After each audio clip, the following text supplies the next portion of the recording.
Oh gosh, oh there's so many, you, yes. Oh, you, then you, all right. What part of Mississippi are you from? Oh, I was born in Biloxi, Mississippi. My dad was in the Air Force, and we went to the military base to, yeah. Oh, and then you with the red shirt? Okay. It's there. That's it. Hi. Hi. What was it like voicing the Cloud of Darkness in Dissidia at Final Fantasy? That was a really cool thing to get to.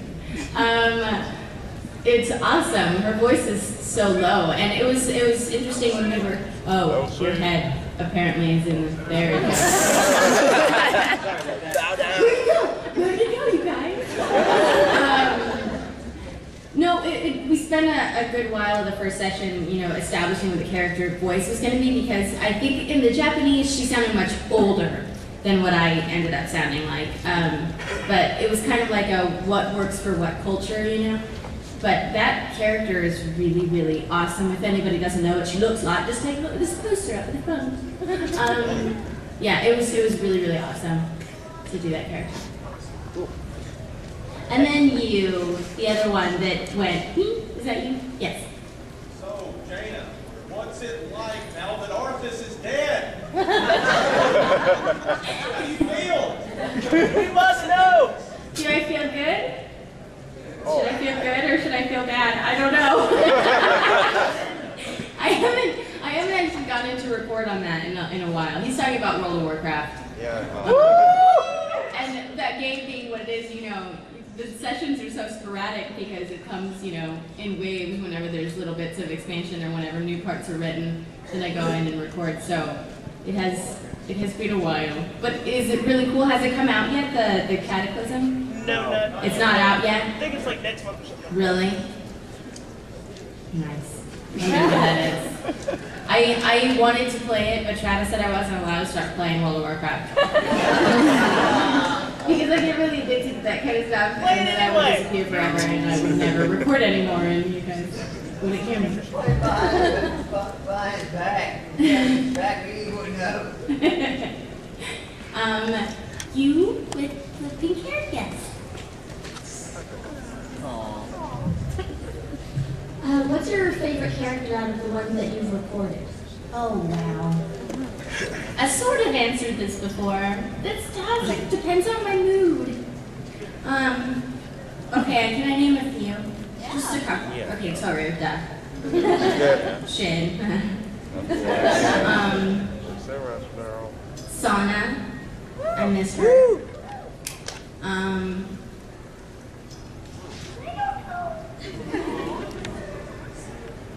Okay, let's leave it at that right now. Those are my favorites. Top 3.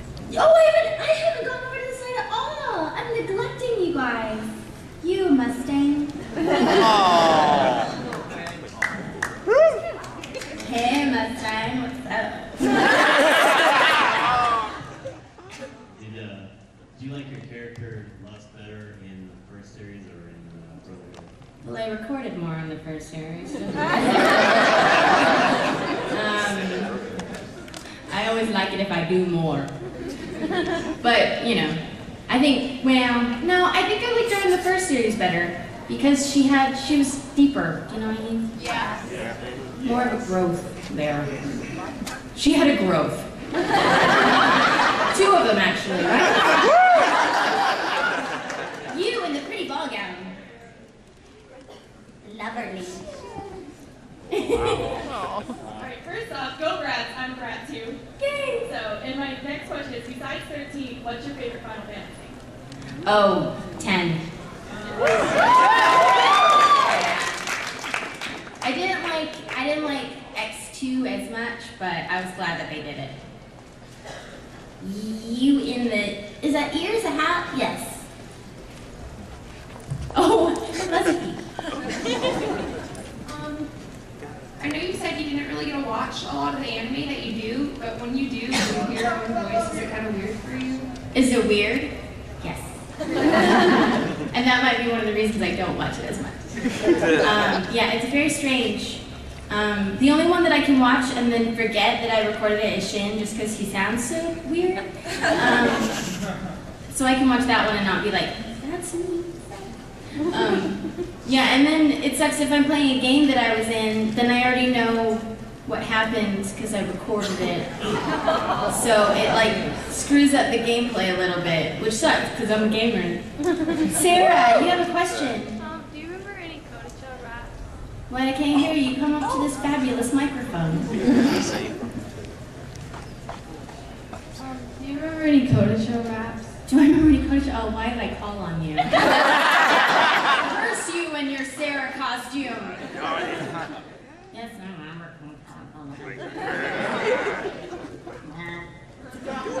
Oh, but if Vic were here, he could beatbox for me. And he's not here. You know what? Okay. Travis beatboxes too. Don't tell him, but he doesn't beatbox as well as Vic. Don't tell him I said that, he would punch me. But if you guys come tomorrow morning, me and Travis have a panel. So if you come to that, I will beatbox. I will do one of the raps for you. Alright? Because then he can beatbox and I'll have a sound behind me. And I won't feel as like crap for just doing this. Yes!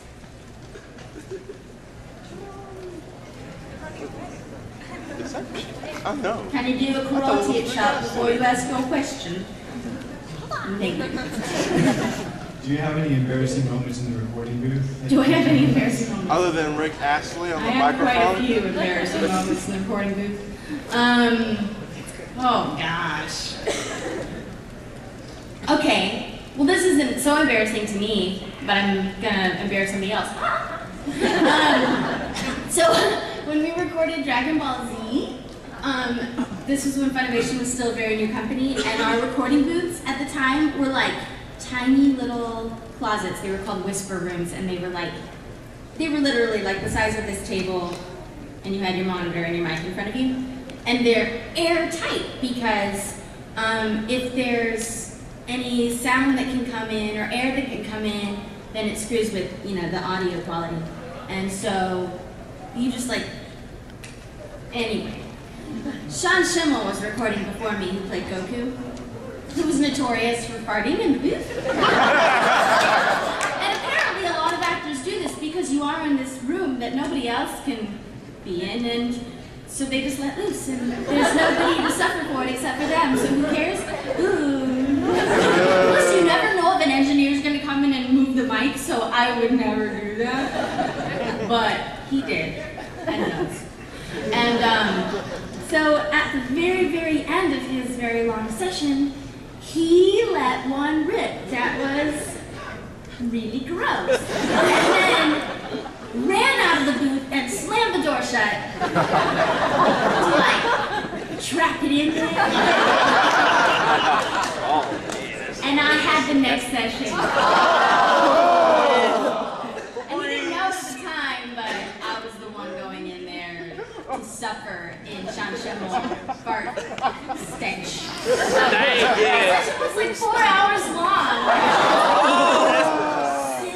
Disgusting. Yes.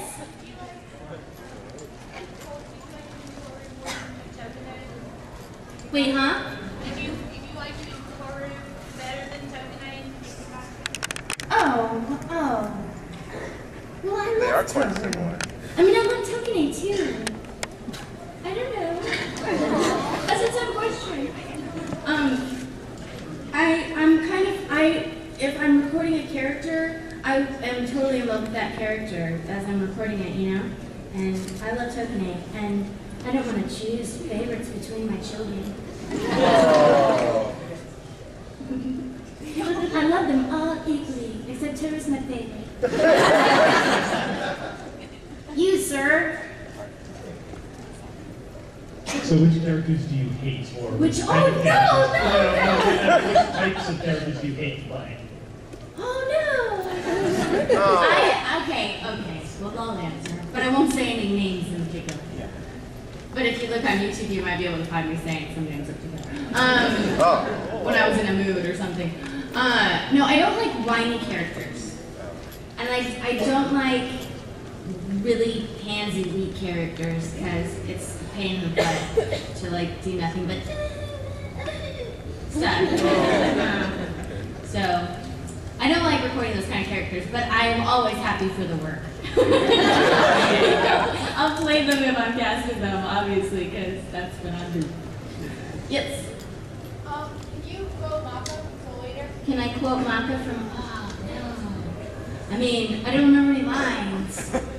I'm sorry. Do Maka chop. Do the Maka chop. That one's easy though. That's kind of like myself. Yes, Orange Afro. Yeah. You've done a couple of characters of which you had to do a Western style of voice, like Gemini Sunrise from Sakura Wars. Is that pretty new to you, and how do you go about developing that kind of persona?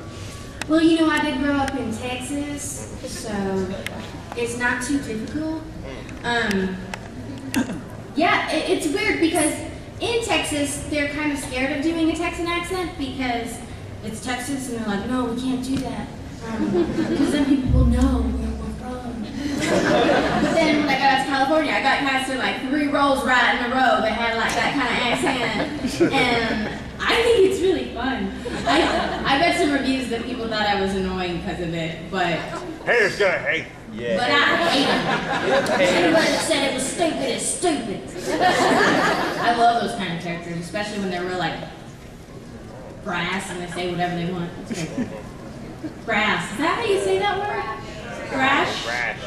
Well, shoot. That's on film. Yes. Whoa, you look pretty. Do you know if they're going to be filming the 2nd season of Vampire Night? Are they going to be filming it? Well, are you going to bring it to the U.S.? I don't know.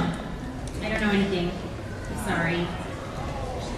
I don't know those details. But I hope so. Yes, with the hat. How do you decide what a voice should sound like? How do I decide what a voice should sound like? Well, when you audition for something, sometimes you're given a picture of the character, sometimes you're not, and they'll just give a description like, this girl is very sexy, with a British accent, think Kate Beckinsale. And then you think Kate Beckinsale and you come up with a sexy voice, which is usually around lust with a British accent. But sometimes, you know, if the character looks nerdy or something, you could like, I don't know, like adopt some sort of weird sound for them. It's just, I don't know, it's just, you see something and you go, okay, I think they would sound like this. If you're a real crazy, blunt little boy, he'd be more raspy than like a nerdy little boy, you know? And when you go in for the audition, if you're actually in front of somebody, if you're not recording it at your house or at your agency or something, you know, they'll tell you, okay, we're envisioning something like this. You know, when I auditioned for Trunks, the very first thing when I went in for Dragon Ball Z, you know, I went in and I had already in my head, it was kind of like this for Trunks. And then Chris Sapp was like, okay, now lower it. And so I lowered it. He goes, okay, go more raspy. And now more raspy. And he goes, okay, now be really like punky, just like, you don't care. I'm like, okay. And then that's where the voice came from. So it's a collaborative effort, you know. And sometimes they want it to sound very similar to the original Japanese, and sometimes they'll depart from that. And you just work with your director and your producers and come up with it.